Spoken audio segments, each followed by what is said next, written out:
Assalamualaikum warahmatullahi wabarakatuh. Bismillahirrahmanirrahim. Pada kesempatan ini saya mohon izin untuk menerangkan bab sesuci dengan air. Sebab air itu termasuk nikmat dari Allah yang luar biasa. Semuanya membutuhkan air. Kita wudu ya butuh air. Kita mandi ya butuh air. Kita kejeding ya butuh air. Tanaman ya butuh air. Semuanya butuh air. Maka kita diberi Allah Subhanahu wa taala nikmat berupa air. Ini termasuk nikmat luar biasa yang wajib kita syukuri. Mudah-mudahan kita mendapatkan keberkahan dari air. Semuanya air. Sampai sampean punya problem, upama istri hendak melahirkan. Pak Yai, istri saya hendak melahirkan. Katanya dokter harus dioperasi. Akhirnya suami sowan ke Kiai Mas Ismail. Assalamualaikum. Waalaikumsalam. Mas Ismail, saya susah. Kenapa kok susah? Istri saya hendak melahirkan, saya tidak punya uang. Kata dokter harus bawa ke rumah sakit operasi. Oh iya, air. Hanya dikasih air, diminumkan ya alhamdulillah lahir tanpa operasi. Dari rumah Kiai Ismail yang tidak mungkin dikasih bata, tetap dikasih air. Tanaman dimakan tikus. Pergi ke Tat Sulaiman banyak hama, tanaman tidak makan tanaman habis dimakan tikus. Paling minta dibawain air, tidak mungkin dibawahi batu. Ini yang dipampang banyak ya air, kok tidak ada yang batu. Termasuk air ini termasuk luar biasa. Luar biasa, kenikmatan yang luar biasa harus disyukuri. Nabi Musa alaihissalam itu mendapatkan jodoh, ya, dijodohkan Allah Subhanahu wa taala dengan putri Nabi Syu'aib. Itu musababnya diantaranya air. Itu Nabi Musa. Nabi Musa alaihi salam itu menantunya Nabi Syu'aib. Nabi Syu'aib itu salah satu nabi hampir tidak punya generasi, karena beliau punya keturunan cuman 2 putri. Tidak ada ceritanya itu nabi putri, mesti nabi ku laki-laki.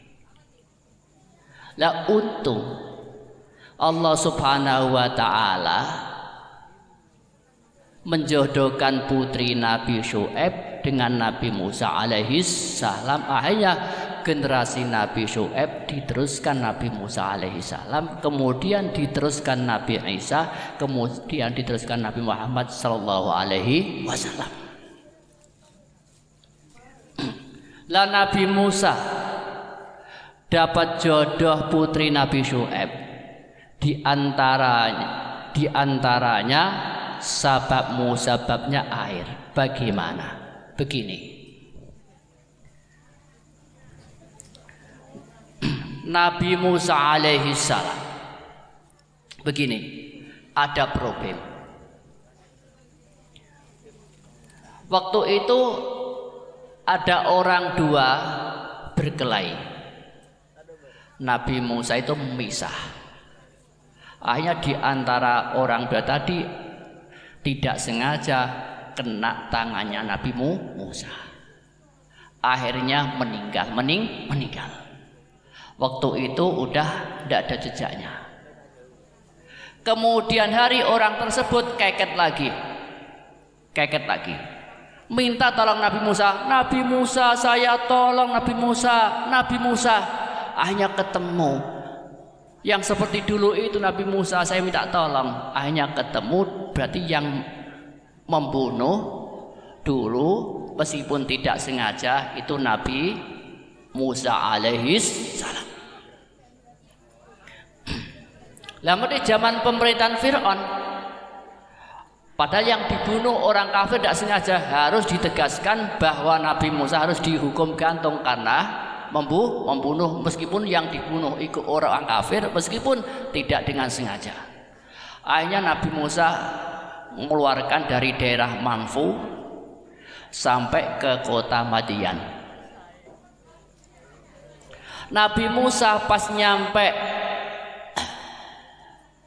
kota Madian, di situ ada sumur. Di sumur rebutan air, rebutan antri mengambil air. Di situ yang antri banyak, semuanya laki-laki, semuanya cowok, kecuali 2 yang putri, yaitu putri Nabi Syuaib alaihis salam. Masya Allah. Nabi Musa kasihan, sekian banyaknya ngantri air, mengambil air, tapi kok ada yang cewek, kasihan ini. Nabi Musa kasihan. Gimana? Akhirnya Nabi Musa takon, "Nduk, kenapa sampean kok ndak ikut antri? Biasanya Bang, saya kalau ngambil air itu paling belakang sendiri. Kalau mereka udah pulang, barusanlah kami berdua ini ngambil air." Oh, berhubung Nabi Musa itu orang kuat, gimana? Batu yang besar diangkat Nabi Musa, terus diangkat. Kalau menurut riwayat, batu itu biasanya umumnya diangkat orang 10, itu keberatan. Akhirnya diangkat Nabi Musa, diangkat seret. Dalam bawah batu itu terdapat air. Apa? Terdapat akhirnya putri Nabi Syuaib tersebut mengambil air ya dari bawah batu itu, ya lebih cepat, tidak seperti biasanya. Saya tidak nunggu antrian. Udah dapat air, pulang ya. Ditanya abahnya, yaitu Nabi Syuaib, "Nduk, sampean kok cepet dapat air, kok tidak seperti biasanya?" "Oh, Bah, saya ditulung orangnya besar, bisa dipercaya, meripatnya meripat, tidak meripat keranjang, menunduk, orangnya bisa dipercaya." Oh, Masya Allah. Siapa orangnya, Nduk? Akhirnya putri tersebut menemui Nabi Musa. "Bang, saya disuruh Abah untuk menemui Abah aku untuk dikasih bayaran atas jerih payah sampai mengangkat batu tersebut." Kata Nabi Musa barang nyampe ke hadapan Nabi Syuaib, "Bah, saya ndak kepengin pahala, ndak kepengin opahan. Cuman ya saya ini semuanya saya lakukan ikhlas agar mendapatkan ridha dari Allah Subhanahu wa Ta'ala." Terus Nabi Syuaib tanya kepada Nabi Musa alaihi salam, "Sampan siapa namanya?"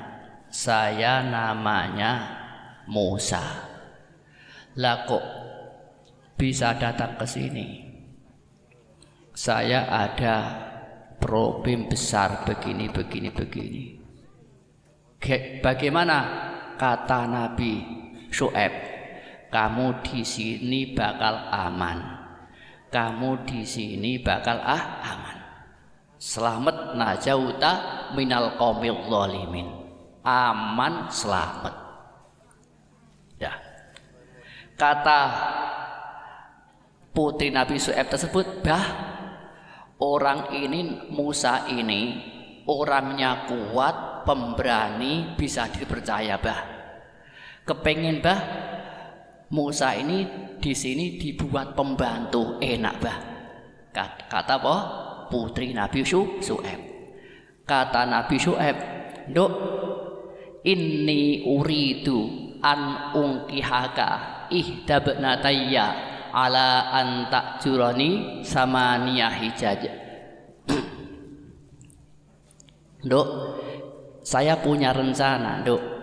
Ini tidak saya buat pembantu Musa ini. Saya akan ambil menantu, saya jodohkan dengan salah satu putri dua ini, Dok. Tapi dengan syarat ala anta juroni sama hijaj. Tapi dengan syarat harus ngabdi dulu selama 8 tahun mengembala kambing. Berarti Nabi Musa itu ngabdi kepada Nabi Syuaib selama 8 tahun mengembala kambing, dikasih tongkat Nabi Syuaib untuk mengarahkan kambing seandainya ada malah bahaya itu Nabi Musa alaihissalam. Makanya kalau kepengin sama jadi santri berkah, paling enggak harus ngabdi ke kiai 8 tahun ya, nyontoh Nabi Musa alaihissalam. Sanggup sampean? Jangan berat-berat sampai 8 tahun ya. Berarti sama ya di sini meskipun bapak-bapak coba usaha ikut-ikut ngarit nulung Tat Sulaiman, ngarit sapi, ngarit kambing, bersih-bersih pondok, insyaallah barokah. Katanya kepengen barokah, harus hadam kepada mengabdikan diri kepada para habaib, para ustadz, para kiai, insyaallah berkah. 8 tahun, 8 tahun ya.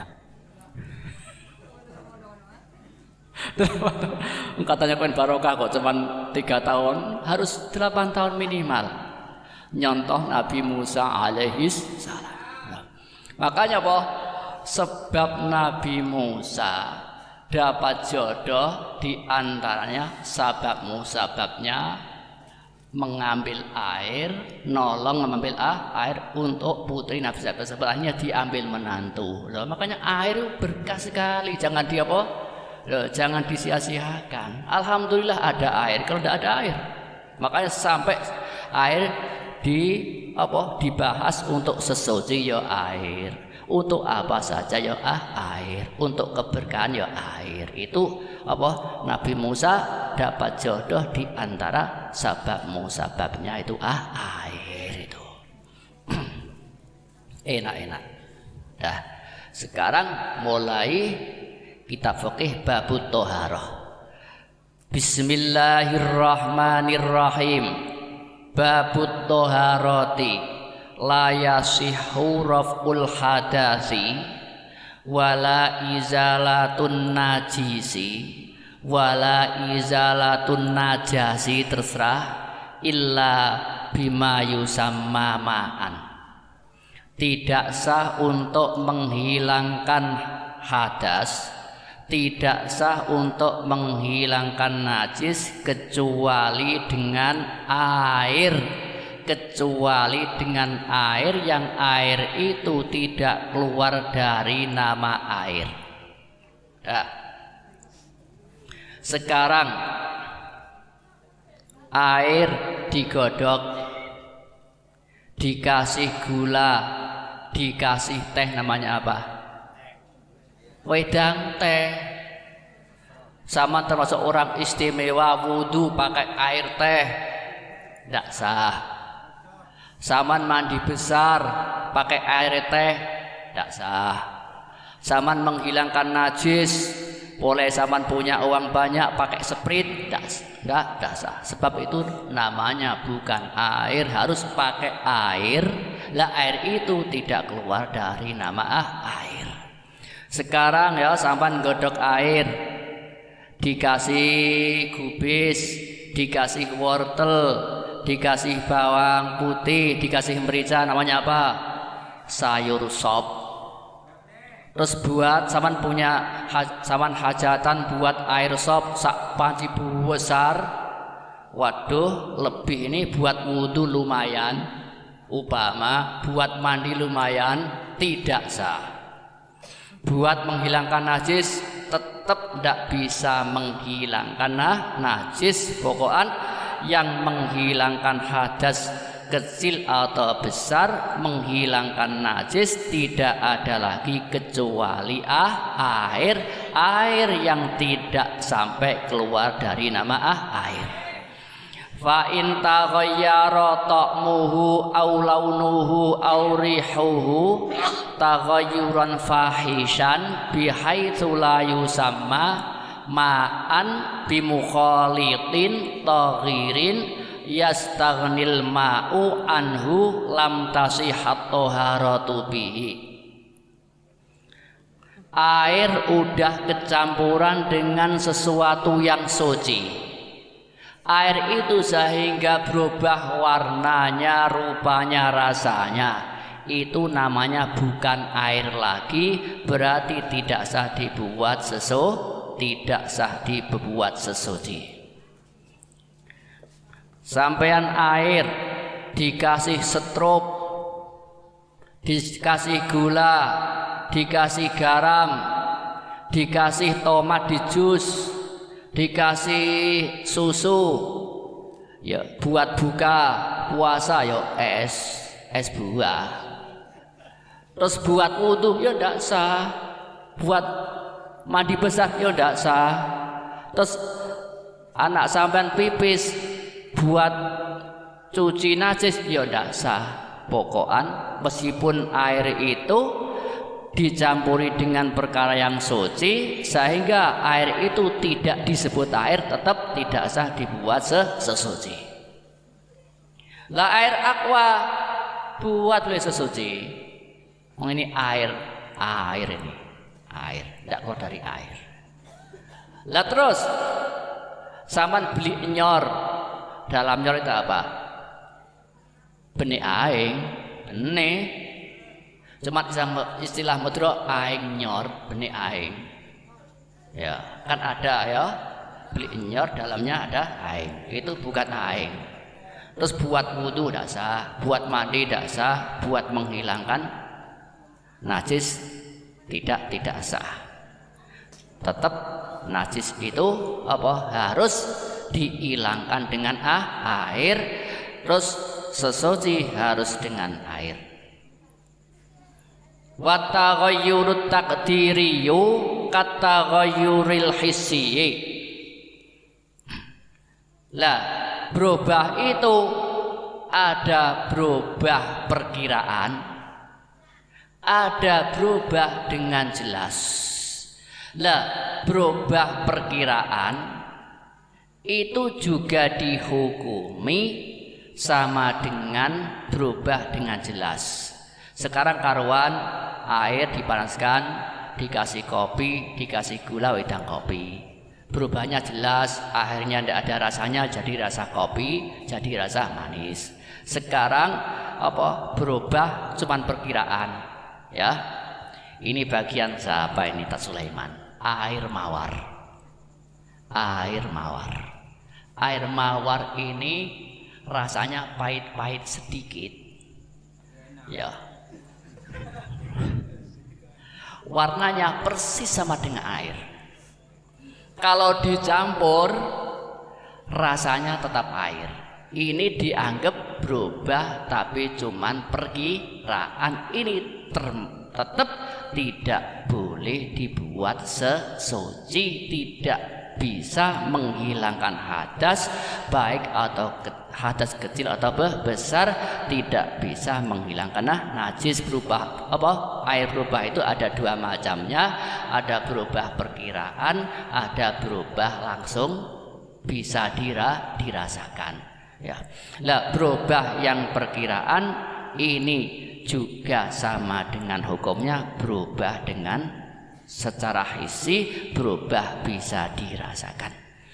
Falau waqa'a fihi ma'u wirdin la raihata lahu qaddira mukhalifan bi ausati sifati wala yadurru taghayyurun yasirun la yamna'u ismal ma'i. Lah kalau berubah sebab kecampuran, berubahnya cuma sedikit, tetap benda itu disebut air, itu tidak menjadi masalah. Air sak jeding, saman kasih rinso setengah sendok, itu insya Allah tidak ngefek apa-apa, rupanya ya tetap, rasanya tidak berubah, itu tidak ngefek apa-apa, tetap sah dibuat sesuci, suci hadas kecil, suci dari hadas besar, buat menghilangkan najis. Karena berubahnya cuma sedikit. Wala yadurru taghayyurun bimuksin wa turabin wa tuhlabin wa ma fi maqarrihi wa mamarrihi. Lah air kalau musim kemarau, seperti saya itu juga dari orang desa, ya paham sungguhan. Daerah Jawa Tengah, saya kan dari Jawa Tengah. Kalau musim kemarau, sungai sampai seperti Sprit. Di sini ada ndak ada? Dulu saya juga di sini ada sungai sini. Kalau kemarau panjang seperti Sprit. Saya sering ke sini itu tahun 94. Masjid itu belum ada. Ini jalan masih batu-batuan, tidak bisa dilalui kendaraan, cuman dilalui dengan kaki ini. Pas tidak masuk, patek mesti banyak sekali.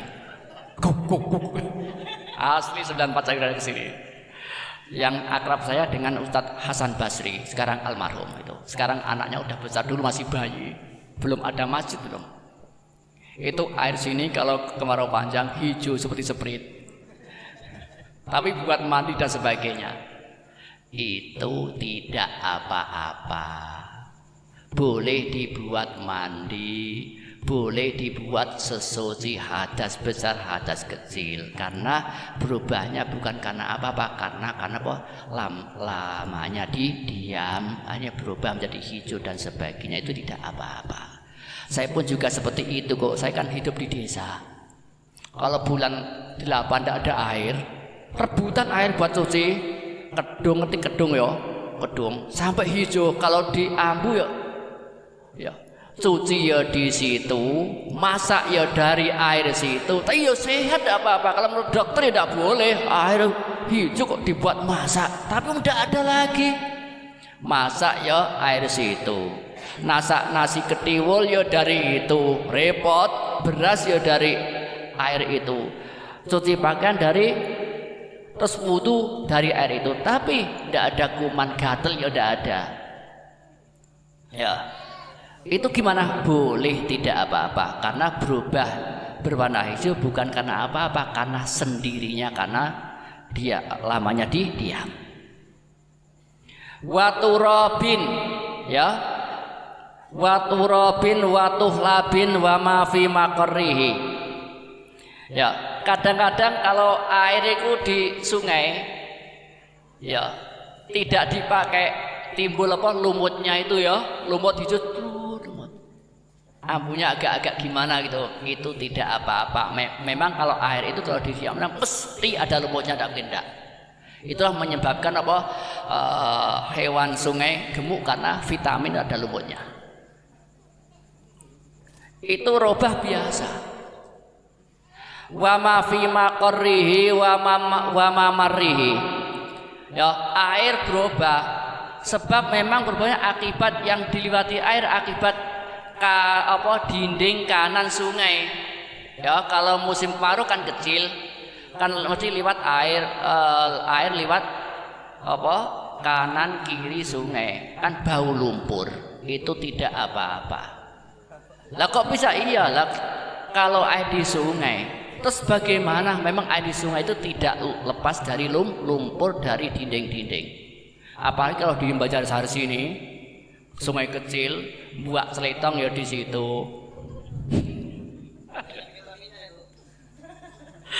Terus kalau pagi-pagi itu apa itu? Yang kuning-kuning ya di situ. Di sungai Bantaran. Repot. Sing intinya ya sesuci ya sesuci, najis ya najis, tapi jangan terlalu fanatik sampai menyebabkan was-was sampean. Was sudah enak. Wis bukan suci. Jangan terlalu kegampang ya jangan terlalu mempersulit sampean sulit sendiri. Ya, anggap suci sah-sah aja udah, tapi jangan terlalu. Sampean ini ya kalau sampean mamang ya, sampean pakai sandal jepit. Kalau hujan-hujan yang jelas air kena sikil melalui bulungan sandal jepit. Namanya sandal jepit tebelnya setengah senti, yang jelas sedikit banyak sikil sampean, kaki sampean kena celitong dan macam-macam. Gimana itu? Kalau menurut itu sampean was-was, ambil tengah-tengah, insya Allah tidak apa-apa. Cuman kok Imam Maliki kepenak kotoran yang dari hewan yang halal itu kotoran tidak najis. Sapi halal dibeli, halal tidak halal? Halal. Teleknya tidak najis menurut Imam Malik. Terus wedhus uyuhnya cer, dikit banyak nyipat meneh pakaian sampean, terus nyipat ke sepatu sampean umpama. Terus sampean mamang hanya sampean kukur-kukur rambut sampean.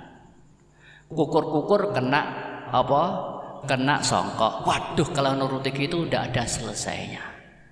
Makanya diambil tengah-tengah. Menurut fikih penting kaki tidak kelihatan najis cukup.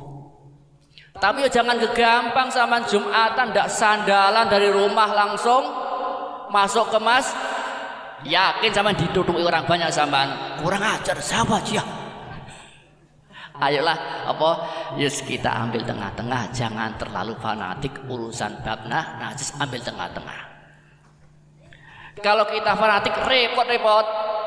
Dulu daerah sini urut ini maaf ya tembelek sape di PP jemur dibuat nanak jenanya buat bakar-bakar ngirit obat nyamuk. Nak merofeke kukusnya najis, mun kena baju sama ndak remah, sama nyapu kena baju sama ndak remah, akhirnya sarungnya najis diumbah, lututnya najis dicuci, terus akhirnya megang pintu rumah, pintu dicuci, megang tembok dicuci, nyuci pintu nyiprat ke asbes dicuci, ya tidak ada selesainya. Makanya jangan sampai was. Kita ya apa ambil pedoman suci ya suci, tapi jangan terlalu najis ya najis, tapi jangan sampai terlalu itu apa. Ayo usahakan kita dalam bab ibadah, bab apa muamalah, jangan sampai was itu termasuk kita dibuat mainan setan, naudzubillah min dzalik. Bab baca yo banyak yang was walad tidak selesai. Jangan was.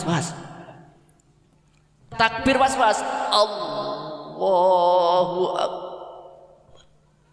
Allahu Allah benda selesai, jangan itu was. Bukan usahakanlah ya sampai kalau bab takbir satu kali usahakan selesai, jangan sampai 2 kali, jangan sampai 3 kali. Kalau sekarang 2 kali, besok bisa 3 kali. Kalau besok 3 kali, sampai bisa 100 kali, sampai bisa 1000 kali, bisa juga sampean sholat isya selesai jam 4 subuh karena was-was. Hati-hati ya. Kalau ada teman was-was, ayolah saling menghilang diingatkan, jangan sampai terlalu kayak gitu. Kasihan itu buat mainan setan ya, jangan sampai terlalu memudah menganggap remeh urusan najis. Penting kita ambil tengah-tengah. Wala bimujawirin kaudin waduhnin, ya, air, ya, ada yang robah akibat berdekatan itu tidak apa-apa. Buat sesuci, buat menghilangkan najis. Contoh, robah sebab berdekatan. Sekarang air campur dengan minyak, ini bisa campur apakah tidak? Jelas tidak bisa campur. Ini namanya mujawir. Berarti upama ada air campur dengan minyak, air tersebut tetap bisa digunakan wudhu, bisa digunakan sesuci, bisa digunakan menghilangkan najis. Wala bimilhi ma'iyyin, air itu robah sebab garam tidak menjadi apa-apa. Saya tanya, air laut asin apakah tawar? Asin. Buat wudhu sah, buat sholat sah, buat cewek sah. Sekarang air saman sini ambil air 1 timba, saman kasih air setengah timba, asin itu tidak menjadi apa-apa karena garam itu juga dari air.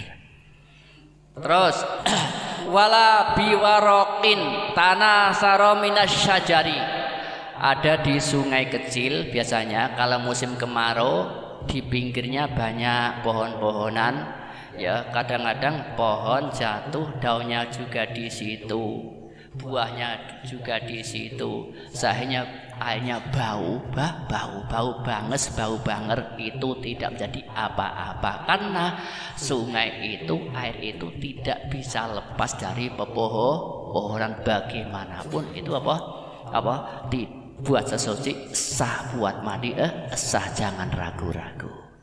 Nah, inilah yang saya sampaikan mulai awal sampai akhir. Kami mohon maaf yang sebesar-besarnya. Wabillahi taufik wal hidayah waridha wal inayah. Wassalamualaikum warahmatullahi wabarakatuh.